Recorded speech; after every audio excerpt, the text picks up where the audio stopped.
बिस्मिल्लाहिर्रहमानिर्रहीम। अस्सलाम वालेकुम नाज़रीन, मैं हूं डॉक्टर अली और आप देख रहे हैं मेरा फेसबुक और यूट्यूब चैनल। नाज़रीन, बहुत अहम तरीन डेवलपमेंट, बहुत बड़ी खबर आपको देने जा रहे हैं कि ऐसे ही ईरान के अंदर पाकिस्तान जिंदाबाद के नारे नहीं लग रहे, ऐसे ही जो विक्ट्री सेलिब्रेशंस है वहां पर सब हिलाली परचम नहीं लहराए जा रहे। जो ईरानी सहाफ़ी हैं उन्होंने एक बड़ा दावा किया, उन्होंने कहा है कि पाकिस्तान ने ईरान का एटमी प्रोग्राम जो है वो बचाया है। ये किस तरह से पॉसिबल हुआ, इसकी तमाम तरह डिटेल आपके साथ शेयर करेंगे। जबकि नाज़रीन, पाकिस्तान, बांग्लादेश, रूस और चाइना ने मिलकर एक और बड़ा सरप्राइज दे दिया है, इसकी भी तमाम तरह डिटेल आपके साथ हम आज के व्लॉग में शेयर करेंगे। वीडियो की तफसील में जाने से पहले अगर आपने हमारे इस चैनल को सब्सक्राइब नहीं किया हुआ तो आपसे गुजारिश है काइंडली इसको सब्सक्राइब कर लें और बेल आइकन को ज़रूर दबा दें ताकि हमारी आने वाली वीडियो सबसे पहले आप तक पहुंच सकें। नाज़रीन, हम आपके शुक्रगुजार हैं जो आप हमारे व्लॉग्स को देखने के लिए वक्त निकालते हैं और कमेंट सेक्शन में अपनी मोहब्बतों का इजहार भी करते हैं। नाज़रीन, इस वक्त आपको पता है कि पाकिस्तान और ईरान के जो ताल्लुकात हैं वो एक नए दौर में दाखिल हो चुके हैं। जो बरादराना ताल्लुकात थे वो पहले भी थे, हमसायगी के ताल्लुकात पहले भी थे, लेकिन नाज़रीन अब की बार जो इसराइल की जानिब से ईरान के ऊपर अटैक किया गया है उसके बाद ये ताल्लुकात बहुत ज़्यादा मजबूत हुए। और नाज़रीन, ईरानी पार्लियामेंट के अंदर जहाँ पे भारतीय झंडे को जलाया गया तो वहीं पर पाकिस्तान के जो तशक्कुर पाकिस्तान के नारे भी लगाए गए। नाज़रीन, इसकी वजह सिर्फ इतनी सी नहीं है कि पाकिस्तान ने अक़वाम मुत्तहिदा की सलामती कौंसिल के अंदर जो है वो एक इजलास बुलाया, बल्कि उस इजलास के अंदर तो अलजायर भी था, उसमें रूस भी था, चाइना भी था, लेकिन पाकिस्तान का बहुत ज़्यादा शुक्रिया अदा क्यों किया गया वहाँ पे।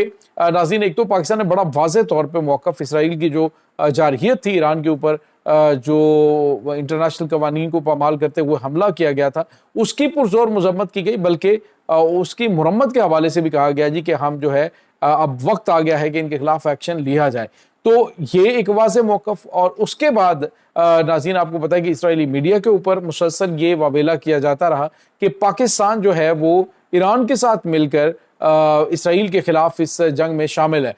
और ये भी कहा कि जी जो हमारे तैयारे हैं, जो F-35 जंगी तैयारा गिरा या फिर उनके जो F-16 जंगी तैयारे गिरे, उन तैयारों को गिराने में पाकिस्तान ने अहम किरदार अदा किया है। पाकिस्तान ने उनका एयर डिफेंस सिस्टम जो है उसको रिस्टोर करने में अहम किरदार अदा किया, जो पहला हमला इसराइल की जानिब से किया गया था। यानी ये वो चीज़ें हैं जो पहले डिस्कस की जा रही हैं। लेकिन नाज़रीन, ईरानी सहाफ़ी ने एक बड़ा इंकशाफ किया। उसने कहा है कि ईरान के एटमी प्रोग्राम को पाकिस्तान ने बचाया है। नाज़रीन, ये बहुत बड़ी खबर है। उन्होंने कहा है कि जी ईरान का जो एटमी प्रोग्राम है उस पर हमले से एक दिन पहले पाकिस्तान ने ईरान को इन्फॉर्म किया था। पाकिस्तान ने इंटेलिजेंस शेयरिंग की कि हमें यह पता चल रहा है कि ईरान की जौहरी तंज़ीमात के ऊपर हमला होने वाला है, लिहाजा आप अपनी जो जितनी भी चीज़ें हैं उनको महफूज मुकाम पे मुंतकिल करें। और आज नाज़रीन, ईरान की जो जौहरी तंज़ीमात के शोबे के सरबराह हैं उन्होंने कहा है कि अगर इसराइल की समझता है कि उन्होंने हमला किया, अमेरिका समझता है उन्होंने हमला किया तो हमारा जौहरी प्रोग्राम रुक गया है, ऐसा पॉसिबल नहीं। ईरान जब चाहे एटम बम जो है वो बना सकता है। तो ये नाज़रीन एक बहुत बड़ी डेवलपमेंट है। पाकिस्तान के पास इंटेलिजेंस मालूमात पहुंची, पाकिस्तान ने उनके साथ शेयर की और उसके बाद जो उन्होंने अपनी अफसुदा यूरेनियम है उसको किसी महफूज मुकाम पे मुंतकिल किया। तमाम तर चीज़ें जो हैं उनको उन्होंने बिल्कुल बेहतर रखा और अब जो है ये इंकशाफ हो रहा है जी कि पाकिस्तान ने उनके एटमी प्रोग्राम को बचाने में अहम किरदार अदा किया है। और ये नाज़रीन बहुत बड़ी डेवलपमेंट, बहुत बड़ी खबर है। इसके बाद आपको ये बताते चलें कि एक और बड़ी डेवलपमेंट हो रही है और वो ये है कि नाज़रीन, पाकिस्तान, उसके बाद रशिया, चाइना और बांग्लादेश, इन चार ममालिक ने बड़ा वाज़ेह अल्फाज में ईरान के जौहरी प्रोग्राम को कंटिन्यू करने की हमायत कर दी है। पाकिस्तान के हवाले से आपको पता है कि पहले भी इल्ज़ामात लगाए जाते रहे डॉक्टर EQ खान के ऊपर कि उन्होंने ईरान को जौहरी तन से जो टेक्नोलॉजी है वो मुंतकिल की है। और इस हवाले से आपको पता है कि अमेरिका ने जो है वो बड़ी पाबंदियाँ वगैरह लगाने के हवाले से भी बातें की थी। लेकिन वो भी एक चीज़ जो है वो आपको पता है पहले डेवलपमेंट हो चुकी है। तो ईरान के जौहरी प्रोग्राम के हवाले से भी इनको ये लगता है कि ये इसमें पाकिस्तान ने उनकी मुआवनत की اور اس کے ساتھ اب جو ان کے جوہری پروگرام کو بچانے میں اہم کردار ادا کیا ہے، یہ بھی ایک بڑی اور اہم ترین چیز ہے۔ اور دوسری جانب پاکستان جو ہے وہ ان کے جوہری پروگرام کی حمایت کر رہا ہے کہ اپنے دفاع کے لیے جوہری توانائی جو ہے اس کا حصول، جوہری توانائی کو حاصل جو ہے وہ اس سے فائدہ لینا وہ ایران کا حق ہے، اور جوہری ہتھیاروں کے حوالے سے بھی پاکستان نے ان کی حمایت کی ہے۔ یہ ایک بہت اہم ترین چیز ہے ناظرین۔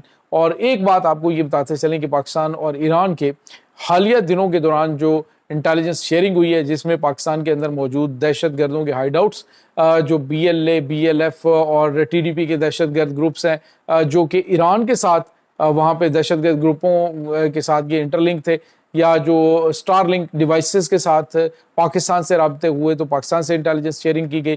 آج ناظرین میں نے آپ کو بتایا تھا کہ ایک گلزار دوست بی ایل اے کا دہشت گرد، جو کہ اسرائیل کی خفیہ ایجنسی موساد کے ساتھ کام کر رہا تھا، را کے ساتھ کام کر رہا تھا، اس کو پاکستان انٹیلیجنس اداروں نے گرفتار کیا۔ اس کو گرفتار کرنے کے بعد ناظرین جو انکشافات سامنے آئے ہیں، پہلے ہی دور کے اندر جو ڈنڈا پھرا ہے تو اس نے فر بولنا شروع کر دیا کہ ہاں میں بھارت کی خفیہ ایجنسی را کے ساتھ کام کر رہا تھا۔ اور ناظرین یہ جو عاشورہ محرم گزرا ہے، اس عاشورہ محرم کے دوران کچھ گرفتاریاں بڑے پیمانے پہ عمل میں لائی گئی، جس میں سوسائڈ بمبرز نے جو ہے وہ مختلف جگہوں پہ جو عاشورہ کے جلوس ہیں ان کو نشانہ بنانا تھا، تو وہ بھی پاکستان کے جو کاؤنٹر ٹیررزم ڈپارٹمنٹ ہے، پاکستان کے انٹیلیجنس ادارے ہیں، انہوں نے بڑی بڑی کارروائیاں کر کے بہت بڑے حملوں کو روکا ہے۔ اور ناظرین یہاں پہ آپ کو یہ بتا چلیں کہ اس وقت فتنہ الہندوستان، فتنہ الخوارج کے خلاف بڑے پیمانے پہ آپریشن بھی جاری ہے۔ اور ناظرین جو پاکستان کے اندر موجود بڑی تعداد میں یہ جو نمک حرام میں انہیں کہا کرتا ہوں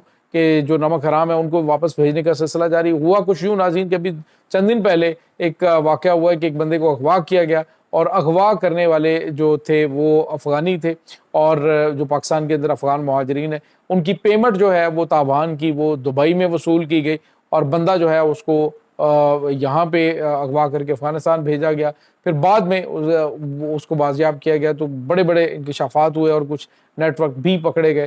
تو یہ جو فتنہ الہندوستان ہے، فتنہ الخوارج ہے، ان کے سہولت کاروں کو پاکستان سے جانا بڑا ضروری ہے۔ اور جس طرح سے ایران نے بڑے پیمانے پہ وہاں پہ گرفتاریاں کی، تو اس میں بھی افغانیوں کی بہت بڑی تعداد موجود ہے جو کہ موساد کے لیے کام کر رہی ہے، اور یہاں پہ جو ان کے سہولت کار ہیں وہ بھی پاکستان کے اندر بہت زیادہ ایکٹیو ہے۔ اب اس تمام سیناریو کے اندر جو ایران اور پاکستان ہیں ان کے تعلقات ایک تو مضبوط پہلے سے ہو رہے ہیں، اور دوسرا جو دہشت گردی کا قلعہ کما کرنے کے لیے پاکستان اور ایران کے درمیان جو کوارڈینیشن ہے وہ اب بڑی زبردست ہو رہی ہے، اور اسی وجہ سے بڑے پیمانے پہ پاکستان کامیاب آپریشنز کر رہا ہے۔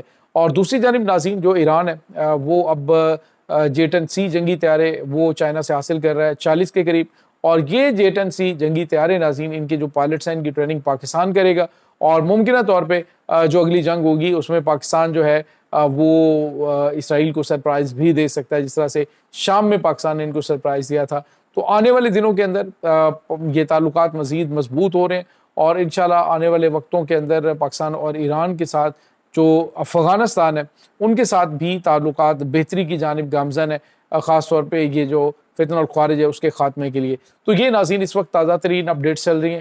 اس تمام صورتحال کے بارے میں آپ کا کیا کہنا ہے؟ کمنٹ سیکشن میں اپنے خیالات کا اظہار ضرور کیجیے گا۔ انشاءاللہ بہت جلد ملتے ہیں ایک نئی ویڈیو میں، تب تک کے لیے اپنا بہت سارا خیال رکھیے گا۔ اللہ وارث۔